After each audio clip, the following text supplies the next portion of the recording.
Imagine you're a huge fan of the Tony Hawk's games and you see the decline of them in real time, each game getting a bit worse and growing stale. But then you see the rise of a new hero, the Skate franchise. But the thing is, you only got a Wii, so back to Tony Hawk's downhill jam you go, till they actually also made a Skate game for the Wii, Skated, around a year after the first Skate hit 360 and PlayStation 3. I already covered the game a tiny bit when I made a video about games that use the balance board without being a fitness game, and came to the conclusion that the balance board control scheme is well thought out and you can feel that they put some real effort into it, but it didn't quite make you want to use it, so this time I wanted to give the game the shot it actually deserved and play it with the more classic control scheme of using a remote plus nunchuck, and I have to tell you, yes, it does involve waggling, and I will also talk about the balance board controls again later. The biggest change, aside from the controls, is that there's no open world and also no NPCs, which makes sense on weaker hardware, but what I love about it is that there's an actual lore reason. They didn't just cut the open world into tiny pieces and left it at that, which is something most developers would have done, but instead they made up a story reason for this since aliens attacked, or Godzilla, and other crazy disasters have happened, so now the town is a total mess and a ghost town. No one around except for you, who can't be kept away from skating here. You won't see a single other NPC. Don't tell this to anyone, but it's something that bothered me in the other Skate games. NPCs walking in such weird lines that make no sense just to annoy you by trying to get in your way when you want to do some cool line over a bench. I approve of this as an introvert. If I suddenly were the only person in my city starting tomorrow, I would also bust on my old skateboard and use it to get around, because if I did that now, I would probably bonk into people and want to die from the shame.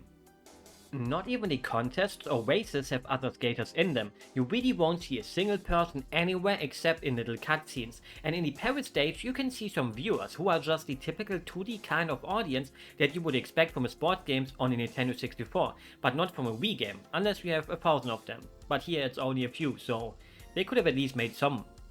Now there is no one around to physically disturb you, except your voice instead of your head, because it never shuts up when you fail something or you get a message on your phone and it tells you to check it 3 seconds after you just got the message, over and over. I already suffer from the problem in real life, where if I get a text or notification, I check it as fast as I can. I don't also need this in the game. Hey, you got a message. Yo, there's a message here for you. Hey, you got a message. Because of that, the game feels more like a collection of skate parks, since everything is perfectly broken in such ways that there's tons of half pipes, things to grind on, etc., instead of feeling like you're in a city that can be explored in a skatey way. One thing that I love about these skate games is that they're mostly playing in a normal city and you have to find your own cool spots to do stuff with. There's obviously big skate parks around for your skating purposes, but just seeing a bunch of benches and tables for you to skate on feels more special when it feels so normal and natural. Here they present you those spots on a plate in comparison. In that sense, Skated feels more like one of the early Tony Hawk's games, where the environments obviously are realistic places, but they cater perfectly to your skating needs, with plenty of things to get your grind on, which isn't a bad thing. It's just different to the other skate games and totally understandable, since I don't want to imagine them trying to get an open world running on the Wii. You even get to go all around the world. Sometimes you unlock other countries like Britain and go to London or Paris in France. It adds some more visual flavor to the game, but in the end changes nothing, despite there being people around in the intro videos of these places, but they're all gone by the time you go there. It makes some of these places feel a bit weird, especially Paris. These streets just feel too big to not have anything on there. No cars, no people trying to annoy you, nothing. The game does look fairly okay, but I wish they went maybe also for a cartoony look for the overall game, since your character has that cartoon look to it. But since the game is running on the actual engines from the other skate games, it was easier to just take the models that already existed and scaling everything down. Making new models with new textures and all that to change the overall look of the game obviously would have been way more work, and in the end it's not really a complaint, more like a little wish of mine. At least they could have added some more colors to these other places. Makes sense for San Van to look gloomy and dark since of the disasters, but a tiny bit more colors around the other parts of the world wouldn't have hurt. There's also no way to get off your board, but that just makes sense since they only made it possible in Skate 2 and Skated came out before that, like 3 months earlier. Last time I went back to Skate 1 I was like, wait, how do I get off my board, before I realized it's not possible. Just what happens when you mostly just play 2 or 3 instead. So, what about the most important thing about the skate games, the controls? There is no classic controller support, so you have to waggle a bit, and that is also the biggest complaint I have about the game. You don't have the second stick to do your tricks with, and instead use the Wiimote to do them. If you want to do an ollie, you swing the Wiimote up. For nollie, you swing it down a bit and then up, and the tricks are done in a similar fashion, like swinging it up sideways or doing a 360-degree motion and things like that. It works well for what it is, except for only sometimes where I swung up the Wiimote 100% and it came out either really delayed or not at all, and it happened quite a bit. Felt like working in a kindergarten and telling the kids that it's time for their daily nap, and while most of the kids will just silently follow the orders, there's a few little brats that don't want to and try to start a revolt against you, which is just normal. But in a video game, I want the video game to do what I told to it. In the normal skate games, it's always my fault for messing up the timing and stuff, because the sticks just work perfectly fine and it's your input that may have sucked. But here, you waggle up the Wiimote and sometimes it just does not want to jump for you. Something I also didn't quite got till closer to the end were grabs kinda. They work basically like the flips where you jump, hold the B button on the back of your Wiimote and then waggle it into different directions to do some tricks. One thing I couldn't find though was the trick bible for grabs. Look at this, in Skate 2 or the other normal skates, you can look into this at every point in the game to see what combination you have to do the trick you wanna do. This exists here in Skate 2, but only for flips for some reason. I could not find it for grabs. They just don't really tell you what motion does what grab. It feels like all the crazy cool grabs are not in this game because regardless of how hard I try to do some crazy stunts, like how you can do that in the normal ones, you just can't do it here, if they even exist. Doing a 720 melon or some front flips are cool and fun and all, but you can't let go of your board. That's the biggest problem. In Skate, I just love to go to the Mega Park and try to do these stupid grabs that would never work in real life because you would break all the bones in your body, but here, you can't do those super duper ultra crazy ones, and it's a bit sad. Maybe they do exist, but the game just won't tell me. I doubt it though.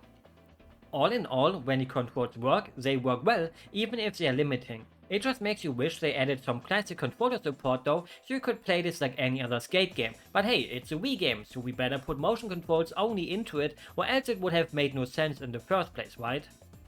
Maybe it also would have made the game even easier if you could have just used normal controls, because it feels fairly easy.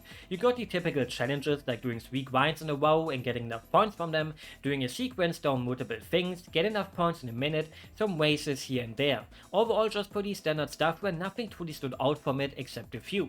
You can also either just beat the normal challenge or also try to kill the challenge, which fills up your progress bar way more, and it's fun to go for those since they just feel more rewarding since they're harder to get. You will always be able to scramble enough points together to unlock the next challenge when you do the most easy things in every stage, unless you get to Shanghai, because there you gotta do every challenge, and this big jump one was probably the hardest one in the game, at least for me. Mostly because I was struggling so much with the grabs in the game, and you gotta do one here and spin and kaboom, and it was kinda hard. But a hard mode actually exists. It's called the balance board control scheme. It makes you feel like as if you need a PhD for it and makes wheel skating look like a thing for babies. Actually it doesn't, wheel skating is still much harder. The best thing I could do was an ollie back in the day after a few weeks before I quit, because I started together with a friend but then he quit and doing it all alone just felt a bit sad. It's like starting a new MMO with your friends. At first you only play together and are all on the same level, but eventually one friend will play way more without telling the others. Another friend just rarely plays and the whole leveling together experience crashes down, like me after not having my daily Pepsi. I am not sponsored by Pepsi, I just like to drink it. Just like when I tried it for the first time in my balance board video, it just does not really click too well, despite them clearly putting a lot of effort into this control scheme. Just look at all these zones on the board that you have to press on for different things, and then you also have to switch through different tricks with the D-pad and remember which one is which, and if that isn't already enough, you even got low or high pressure depending on how hard you press down onto the balance board. You also have to swing the Wiimote around to apply a spin on your tricks and have to lean backwards or forwards to steer into the right position. There's just so many things to pay attention to at the same time.